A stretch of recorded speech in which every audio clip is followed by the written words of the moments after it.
What's going on, guys? This is Tower number 9, and we're coming to you with another video of the Star Wars Unlimited Take the Initiative online play league. This time I am playing against Wumpus here, and we are actually both playing Luke Red with Tarkentown, so this is a mirror match. So in my opening hand here, I'm going second. So what I'm trying to do is I'm trying to arena dodge my opponent. This deck has several turn one plays that are good against the equivalent play if you go first. So I'm trying to ensure that I have the ability to go second, and that pans out really well. So my opponent leads off with Sabine Rand, Explosives Artist. Because of her on attack ability that deals 1 damage to the defender, she can actually attack and kill another Sabine Explosives Artist if it is deployed to the in that same arena on the first turn. So I go with the Restored Arc 170 instead in order to dodge that. This arena dodging tactic is a good strategy when going, in my opinion, when going second. If you know that your opponent is playing a like pure aggro deck and you're going to be the control in that matchup, sometimes you might actually want to go to the same arena as the opponent. But in this situation, I'm trying to avoid it. And similarly, if my opponent had played the Green Squadron A-Wing, which could have attacked and killed that restored arc in one shot, I would have deployed my Sabine Wren from hand instead. And so that's just sort of the balance here. So I end up we each attack, then my opponent plays an open fire to kill my arc. In this situation, I think it might have been better for my opponent to play the open fire as the first action because that would have then allowed the arc to be cleared off the field without there being an attack to deal 2 damage to my opponent and deal 1 damage to me. Um, I then play Yoda. So Yoda is very synergistic with this deck because he has Force Throw. So I resource and make an opening. And make an opening is actually in this build as an anti-aggro card. So because aggro has been so prevalent recently, my deck is actually pre-sideboarded for aggro. So I have a bunch of cards that are kind of later game cards in my sideboard, and my main deck is already teched to try and improve the aggro matchup. Um, However, in this situation, my opponent is not playing aggro. We're both playing mid-range decks, so the that aggro pre-sideboarding is maybe to my disadvantage. However, I have some good potential combos here. So I have Yoda. I could bolster him with the Jedi lightsaber here, which would be a really good buff, and still leave me with a Luke's lightsaber to use later on. My opponent plays a Yoda of his own. So yeah, we're gonna bring out the Jedi lightsaber for Yoda. So Yoda is now a 5/7, and on attack, he gives the defender -2/-2. This also gets him out of range of takedown, though that's not very relevant right now because my opponent doesn't have the resources for it. He is vulnerable to a he is vulnerable to a Vanquish, but at least in my build, Vanquish is not main deck. Vanquish for me is a sideboard card, so I think there's a good chance my opponent will not have a Vanquish, and even if he does, that's his whole turn. So my Yoda defeats my opponent's Yoda without taking any damage.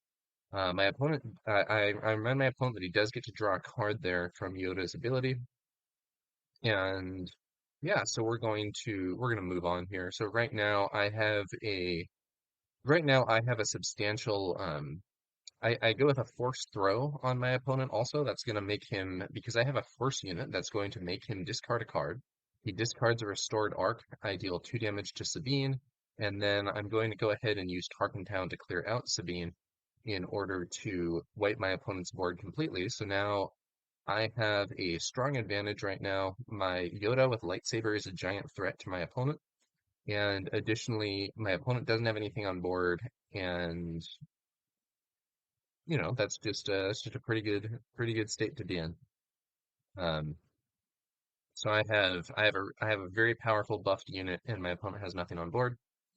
I also have some good cards here in hand. So let's see how this proceeds. My opponent does have the Vanquish. That's not a card that I've been main decking, but it is relevant here. Picks off Yoda, but I do get a card draw from that. And because my opponent doesn't have anything on the board, being able to pick off Yoda is not all that valuable necessarily. I then go for a Wing Leader and Restored Arc combo, giving me a strong presence in the space arena.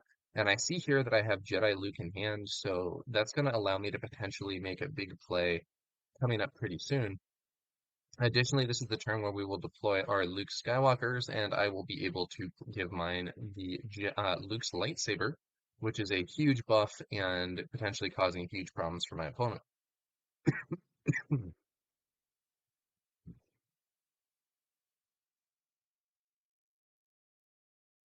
My opponent here deploys K2. So K2 is a 4/4. He has Overwhelm, and when defeated, he can either do 3 damage to the opponent's base, or he can make the opponent discard a card. And in this situation, my opponent is very likely to choose the discard a card option. The reason that I say that is simply that the reason that I say that is simply that we're not really close to destroying the base. Um, so so because of that, I need to think about how I want to use this turn in order to try and maintain my Jedi Luke, which I really want to have access to. So I think in this situation, what I need to do is maybe not play the takedown. So it's kind of tough. So one thing that I could do is I could play takedown and kill K2 through that shield. That would be a really solid play in some sense. The problem with doing that is he then makes me discard, and I lose Luke's lightsaber or I lose Jedi Luke. I end up just going for a simple attack here. I think this is actually kind of a misplay. I think I probably should have played Luke's lightsaber first, and we'll see why. So I play Luke's lightsaber here. It gives Luke a bunch of stats and a shield. Um, my opponent plays a force throw. If I had pre-played the Luke's lightsaber instead of making the attack with my restored arc, which is not really threatened by the one resource my opponent has, my opponent would not be able to deploy his Luke and then use force throw. I was thinking about force throw, but I didn't have the counterplay figured out there. And as a result of that, my opponent's going to be able to hit me. So he's having me discard. I'm going to get rid of the takedown, even though I could play the takedown this turn. Um, I would rather lose Takedown than lose Jedi Luke because Jedi Luke is such a high impact card. There is an argument though that I actually should have gotten rid of Jedi Luke and then used the takedown to kill K2 because if I kill K2, it basically blanks his ability and because I wouldn't have any cards in hand, so he would have to do the 3 damage to base instead. So now I have my Luke defeat my opponent's Luke. He used the Force Throw. He ultimately used it to remove my shield, but I do think it would have been to my advantage to play that lightsaber out first. However, my Luke still defeated my opponent's Luke. Unfortunately, though, my opponent is now in a position to kill Luke with K2, but I have a good follow-up in that I can then play Jedi Luke to kill my opponent's K2. Um, I will lose the remaining card in hand when my opponent makes me discard, which isn't great, but could be worse. If I had gone for the other route where I get rid of Jedi Luke, my opponent could potentially kill the restored arc or remove the shield from Luke as he did. Not sure which one he would have chosen, but I then would have been on this turn without there being K2 on board. My Luke would have lived longer, and I could have played Red 3 and the Green Squadron A-Wing. So in retrospect, I think it might have actually been better to do it that way, even though it's a very unintuitive sort of move. Interesting sort of thing to think about looking back on the game. But I didn't, and we will see how this went with the decisions that I did make. So now we're going to have the restored arc swings into the base for 4, and repairs my base for 1. Um, my opponent tried to play Jedi Luke there, but I think then realized that I hadn't defeated one of his units, so he wouldn't get the stronger version of the effect and wouldn't be able to actually clear my restored arc. Instead, he goes for a takedown to clear that arc, and I'm going to hit the base for 2. I'm trying to kind of stall here, and then I'm going to bring out my Jedi Luke. My opponent takes the initiative, so then I'm going to bring out my Jedi Luke to defeat K2. He will make me discard a card, and I will lose my red 3, but red 3 is not a very good card. Um, I mean, red 3 is not a bad card, but in this situation, it's not great. And having Jedi Luke on the board is a big deal. So I'm hoping that I can make that stick. Unfortunately, I draw 2 very small units, so neither of these are really things that I super want at this time. The Spec Force Soldier and Sabine. These are really, they're better units in the early game. And actually, so Spec Force Soldier is an interesting case because if your opponent plays Obi-Wan in this matchup, which I think a lot of people are still running, I personally have cut Obi-Wan. but I think if your opponent does play Obi-Wan, Spec Force Soldier can be really good. Now, unfortunately, my opponent has a Vanquish there, killing my Jedi Luke. I swing into the base for 2 with my Wing Leader. Opponent takes initiative, and I'm going to deploy both my small units. And I actually make a little error here and I forget to use Luke's ability. I should have used Luke's ability to give one of those units a shield. Um, Probably in this situation, it would have been optimal to give a shield to the Spec Force Soldier because there is a good chance that my opponent will deploy Jedi Luke and use his ability to kill Sabine. So if that indeed happens, then having the shield on the Spec Force Soldier will allow him to live a little longer. So that was a significant mistake, but I was sort of playing that fast, substantial error for me, and we'll see how it goes.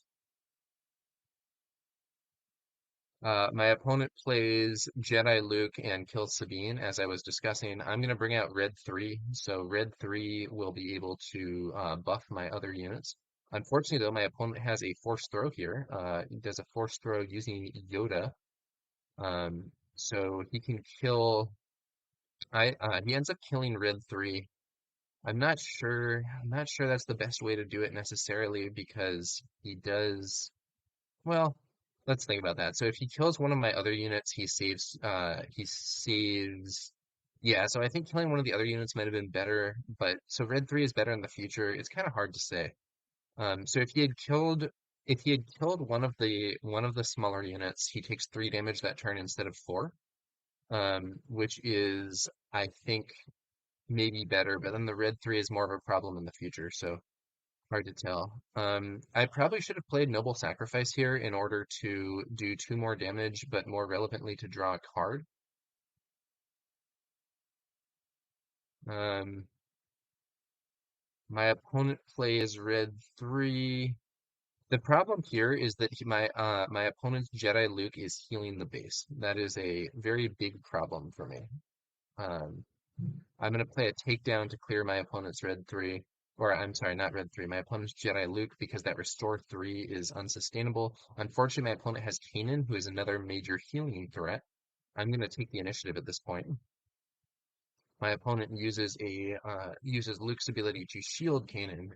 Um, okay, so I see here I have a Jedi lightsaber, which I can't really use. I have a Fleet Lieutenant, which could buff the Fleet Lieutenant could buff my Wing Leader in an attack, but would be quickly killed by Kanan.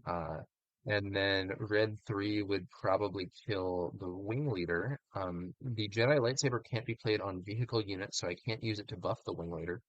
Um, it seems like in this situation I have to use the Noble Sacrifice because the card draw might put me into a better spot. So I use Noble Sacrifice and inflict 4 damage on my opponent's base. But with Kanan, my opponent has the chance to do some repairs. My opponent swings in for 4 damage, and unfortunately, I top deck a card with two aspects, so he heals 2. However, this does then give me the chance to deploy Sabine Wren. If Sabine lives, I can kill the opponent's base in 1 shot, but my opponent has Obi-Wan, which is a major obstacle.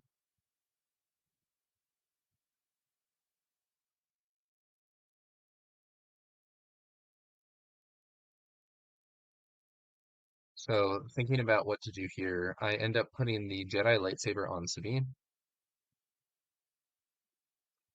One advantage to Sabine is her on-attack ability is good against shields. My opponent doesn't shield Obi-Wan here, which I think is probably a mistake. I think I would have done that. I shield Sabine, and then my opponent swings in 3 damage to base. I'm going to take the initiative.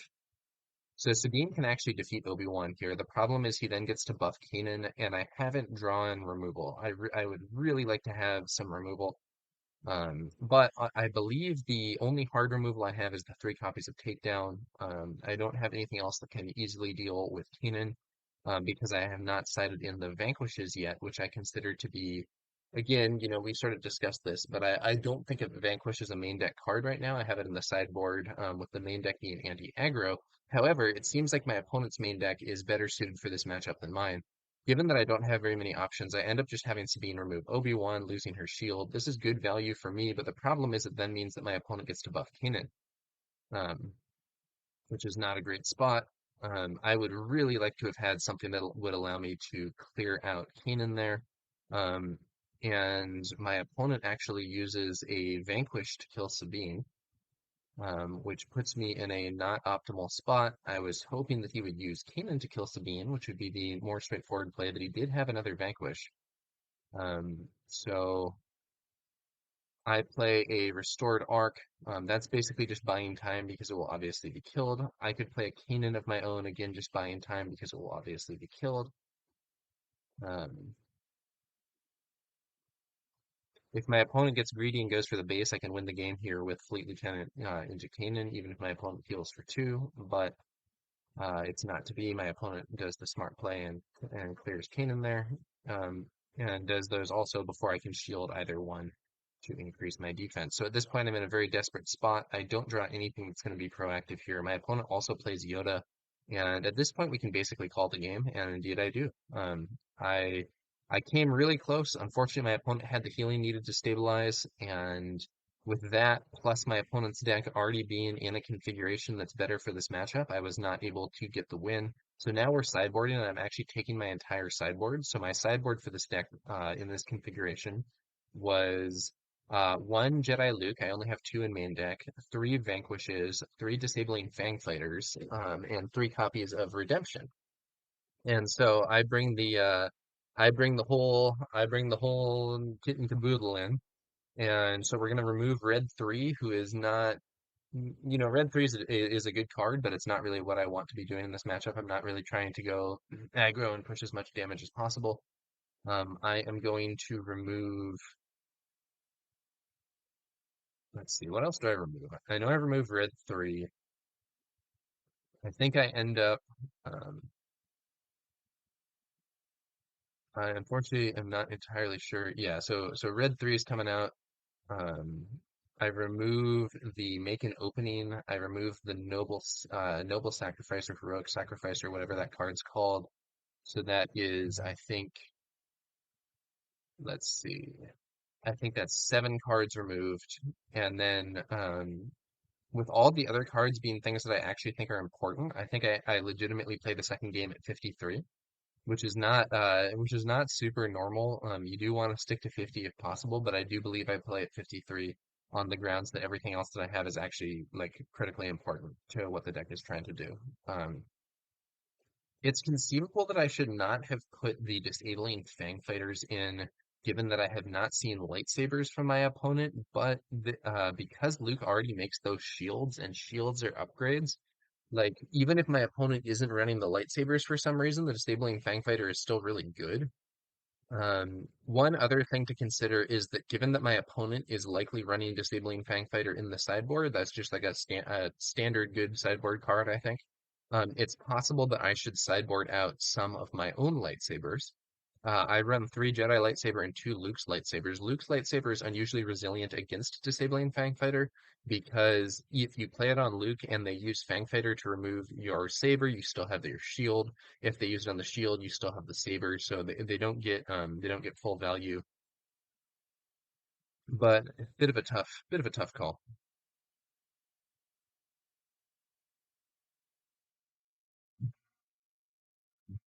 Okay, we're on to round 2. This time I do get to go first, so I don't need to worry about trying to arena dodge my opponent.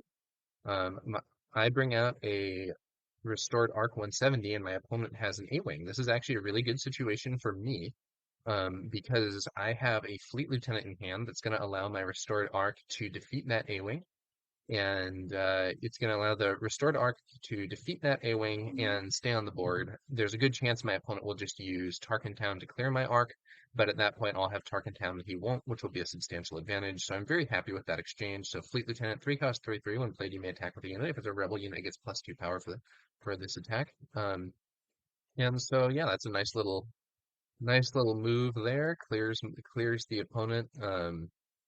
Clears the opponent's early drop, and my opponent comes in with an open fire on the Fleet Lieutenant.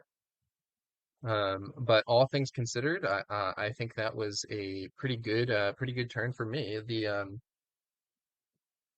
I think that Fleet Lieutenant is a very good card. My opponent would have been in an advantage there by actually arena dodging me, which is the dynamic that I discussed earlier. I think in that situation, he probably thought, oh, well, this restored arc, my A-Wing trades favorably against a restored arc. I may as well, I may as well have that, I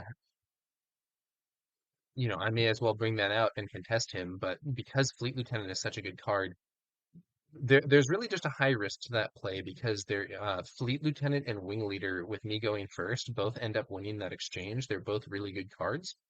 And additionally, there's a chance that I would still have had, there's a chance I would have drawn an open fire. There's a chance that I would have still had the or heroic sacrifice in deck that my opponent saw from the previous game. So it's kind of risky to contest directly like that in that sort of situation. Could be that was my opponent's only option though. So in this situation, I am surprised my opponent hasn't used Tarkentown to clear my arc, so I go ahead and quickly use a Fleet Lieutenant to do 4 damage to the base before my opponent can get value out of Tarkentown. But my opponent still doesn't use it, just deploying K2.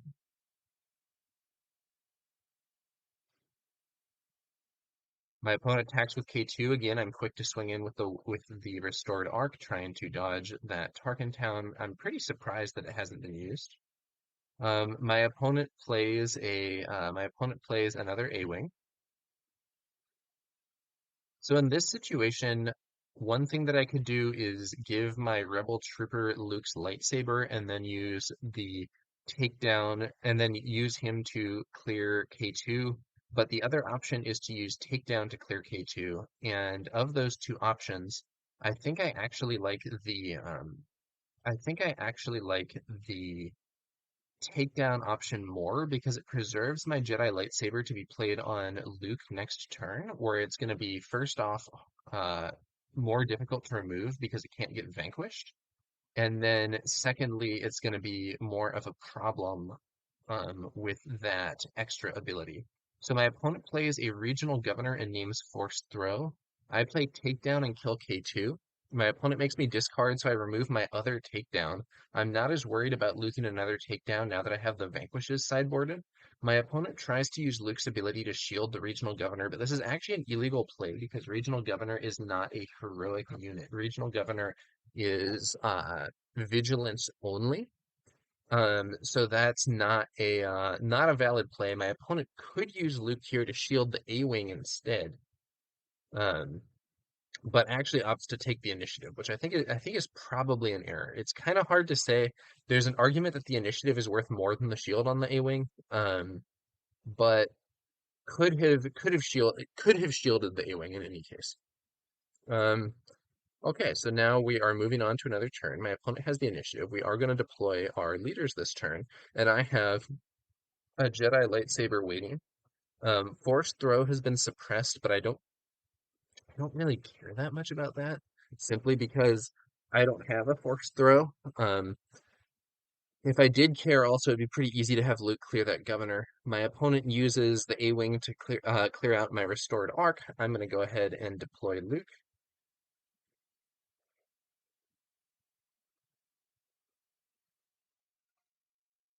My opponent plays a vanquish to kill my shielded fleet lieutenant. So this is like a very inefficient play, using a 5 cost card to kill a guy that costs 3.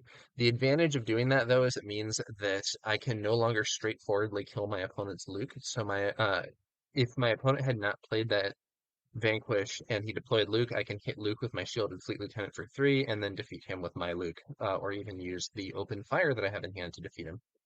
So I give my Luke the Jedi lightsaber. This is now a really big problem for the opponent. He only has one resource available, so he doesn't really have anything that can counter the Jedi lightsaber. And now if he deploys Luke, my Luke straightforwardly kills him and only takes 2 damage in return. So what I'm going to do is I'm trying to slow roll this, so I'm going to go ahead and Tarkentown now. I don't want to swing with my Luke yet. I want to bring my opponent's Luke out. Now my opponent should probably pass here. Ends up taking the initiative, which means that I can freely attack with my Luke without fear of his Luke showing up. So it's going to be 7 damage to base, which is quite a lot, and the opponent's base now with only 9 life remaining. So if I had drawn my third Fleet Lieutenant, that would actually be game over. But not quite how it goes. I don't have anyone to give a shield to, which is a little unfortunate, but you know, that's how this goes sometimes.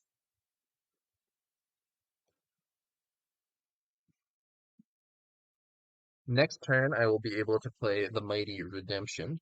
Um, that's not a card that I can use at this time, though. My opponent brings out Keenan, so I could have Luke defeat Keenan here. That would be very easy. All I have to do is swing. But in this situation, it seems like that's kind of a distraction. Like, the benefit of clearing Kanan is that my opponent can't force throw me, but like I'm not that concerned about force throw. What I want to do is just close the game. So there we go. I just swing in for 7 to the opposing base, and now that base is in peril. My opponent deploys Luke, and I bring out K2. So K2 now, if K2 is defeated, that's 3 damage to the opposing base, and that's actually game. Um, my opponent has Luke, but because my Luke is buffed, his Luke actually isn't in a position to clear mine. Um, even if he has a Jedi lightsaber, he hits me for 7 and reduces my life for 2, but I'm still alive on 1. He could then clear me out with the regional governor, but I can just take the initiative and defeat the base with K2. And he might not have a Jedi lightsaber. If he has Luke's lightsaber, then he can hit for 7, and the regional governor can hit for 1, and then my Luke is still on the field, having taken 2 damage. So again, that would not be sufficient to actually get my Luke off the board. This is looking like a very favorable situation for me.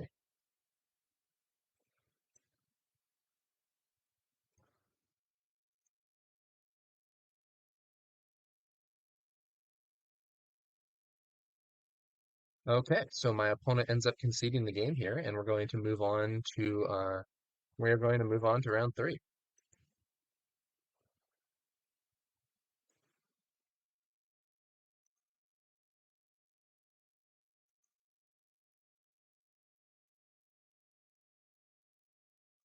So here in round 3, let's see what we have going on here.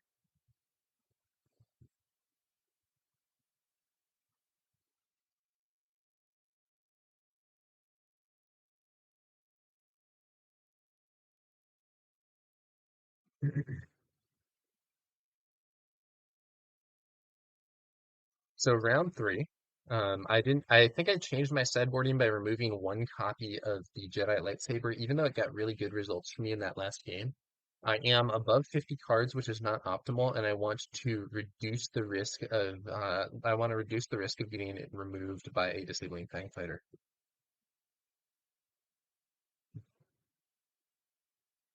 My opponent leads off with a A-Wing. I arena dodge him with Sabine. Once again, the way that I resourced there kept both Sabine and that restored arc in my hand. Normally, someone might think that that's not very good, but by doing that, I was able to avoid a situation that would have left me probably at a disadvantage.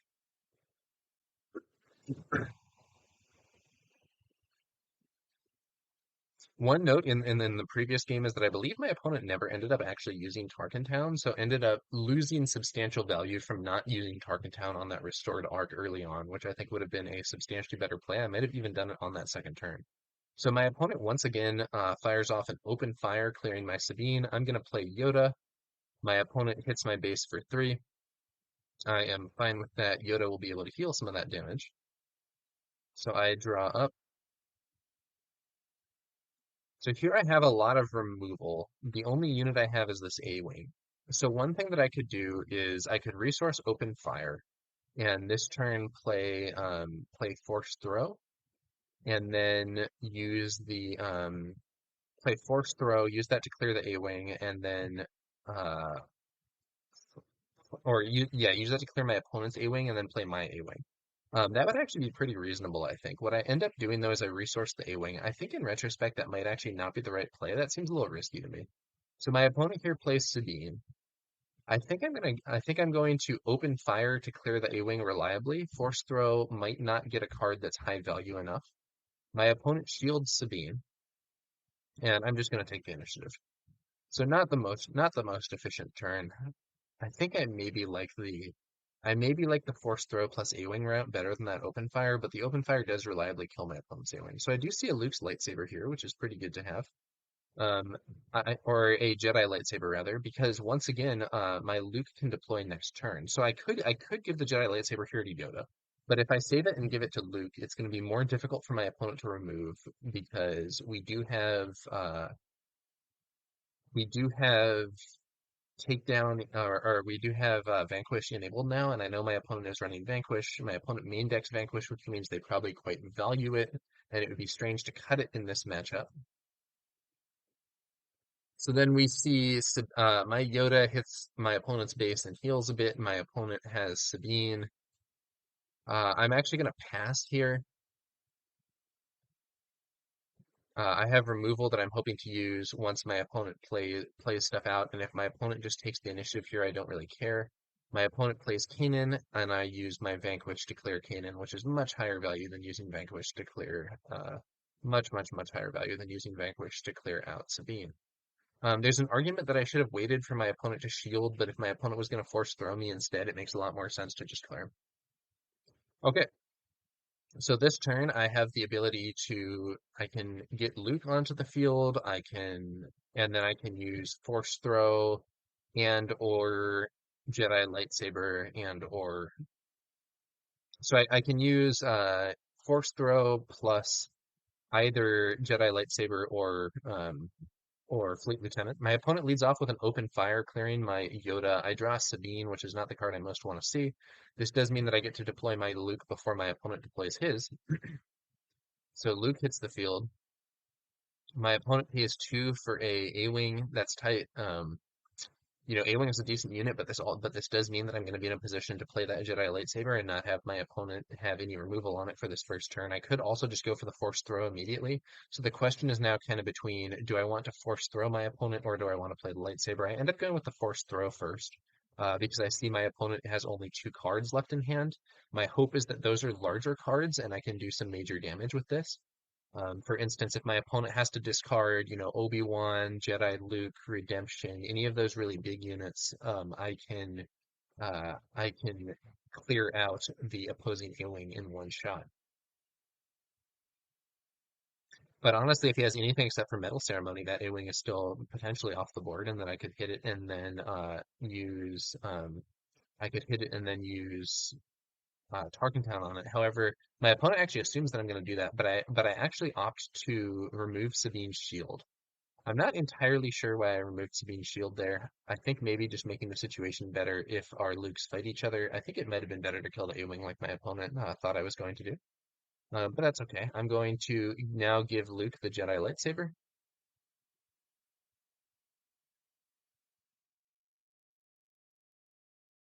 This time my opponent does deploy Luke. This means I lose a small amount of value because if my opponent had taken the initiative or passed or whatever, I could have deployed Sabine and then attacked with my Luke in a way that would give Sabine a shield. I erroneously put 4 damage on, but I do correct it later. I should only take 2 damage here because the Jedi lightsaber means that since I am a force unit, units that I attack get -2/-2 until the end of the turn.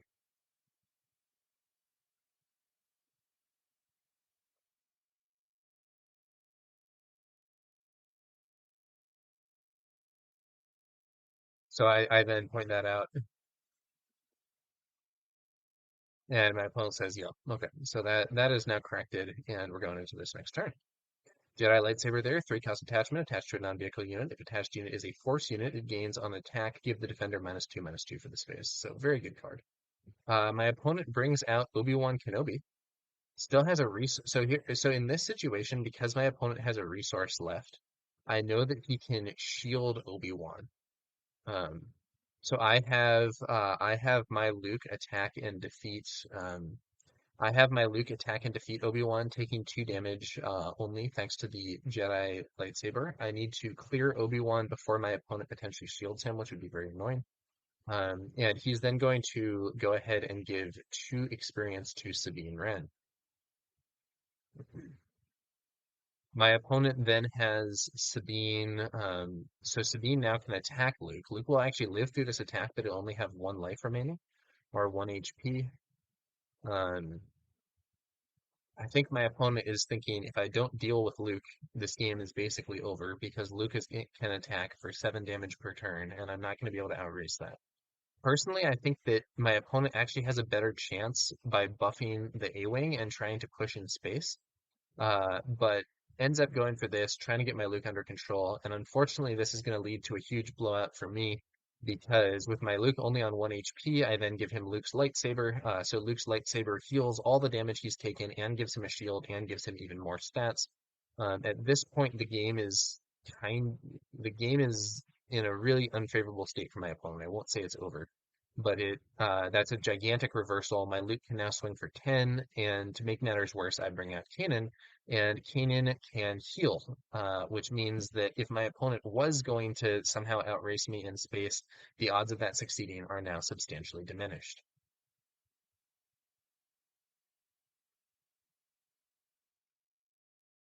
I do have the ability to play Jedi Luke and defeat my opponent's A-Wing. Play I could also play the Fleet Lieutenant to boost into the enemy base more quickly. This turn I don't think I have lethal here, so Luke can deal 10 damage and then Kanan can deal 4, so that would leave the opposing base on 7 life. The extra 2 damage from the Fleet Lieutenant not really saving it. My opponent goes ahead and takes out Kanan with a takedown. And I'm going to go ahead and play a Jedi Luke and defeat the A-Wing. So some people have talked about uniqueness in this game. So the way uniqueness is by title and subtitle, not just title. So Luke Skywalker Faithful Friend, aka Leader Luke, is not the same as Luke Skywalker Jedi Knight. Which means that I can have both of these in play at the same time. This has come up a little bit in other videos. There's a designer interview where they talk about this decision more, but I think one of the main points that was brought up was that, you know, if someone really likes Luke and wants a Luke deck, they don't want it to be unhype for that person to draw Jedi Luke. Because if it were a situation where you have to choose between one or the other, it actually means that if you're a Luke fan, you don't want to put the Jedi Luke in your deck, even though Luke's a really good card, which would be a weird and kind of ironic situation. So they went with this version instead, where you can play multiple versions of the same character and have them out at the same time. However, you cannot have the same card title and subtitle in play, multiples of that in play at the same time. So in this case, for instance, I have another Jedi Luke in my hand, but I would not be able to play him unless the first Jedi Luke were removed. Okay, so that's going to do it for this one. Interesting situation. Ended up winning the match 2-1 with the comeback after losing that first round. Kind of an interesting scenario where I think my initial deck configuration was more anti-aggro, and my opponent had better answers for this matchup. Once we sideboarded, though, I think our decks were quite similar. I don't know what the exact setup was. My opponent mentioned that he did have the Fang Fighters, but didn't see them. Um, I don't know what the exact setup was. I think we maybe changed it a little. I think maybe my opponent had kept red 3 in when I had removed it, for instance, and I think I was playing more of the upgrades than my opponent, but relatively small configuration changes. Ultimately, oh, I guess the big difference is that I don't have Obi-Wan. So yeah, for me, the Obi-Wan slot was kind of replaced by Jedi Luke, and there are too many ways around Sentinels these days, in my opinion. So I'm just not that thrilled about Obi-Wan. And with Jedi Luke in Redemption, I feel like I have a pretty good top end without him. Could be wrong, but that's just sort of my thinking. Anyway, mirror match between Aggression Lukes, and ultimately I was able to get the win. However, I'm starting to wonder, was my opponent's sideboarding correct? So because my opponent had presumably has the anti-aggro stuff in sideboard instead of in main board, he had a substantial advantage in that first round where he had access to vanquishes. He had, I think, more stuff. So he had access to vanquishes. He had, I think, probably more late game cards. I suspect he was on 3 Jedi Lukes instead of 2, for instance. Um, and it could be that that's actually a better configuration. It's really something that I have to think about. Um, and depending on what you see in the meta in terms of other stuff, last season we ended up with a really aggro meta. This season it kind of seems like a lot of people are, it seems like a lot of people are kind of compensating for that and running like mid-range, often like anti-aggro builds. We've seen more people running 30 HP bases, which strengthen your odds against aggro. Um, and or at least arguably, I think you probably want to run ECL even against aggro. Um, but yeah. Anyway, we're seeing more mid-range and like anti-aggro type builds. Perhaps as a result of that, aggro itself hasn't been as common this season as in the previous one, and it's making me wonder, maybe my opponent's deck configuration with the anti-aggro in the sideboard instead of main board is a better option. It's really something that I'll have to consider because there's not just what cards to pick, but also where you're going to put cards sideboard versus main board. And at least if we keep seeing a lot of the like more mid-range type decks, it might make a lot of sense to have that anti-aggro structure as the sideboard that you're going to bring in case your opponent has aggro, with the main deck in a better spot against the mid-range. Well, we'd have to see it. I don't know for sure, but it's just something to consider. I certainly think at least for this matchup, my opponent's deck setup with some of the higher end cards in the main board ended up being more effective. And if you expect a bunch of similar matchups, I think that could be a good configuration to select as a whole. So interesting thoughts there on just the sideboard versus main board and how to set that stuff up. Um, but yeah, ultimately did get the win and thought this was some interesting gameplay. One other point I'll say is that mirrors are important.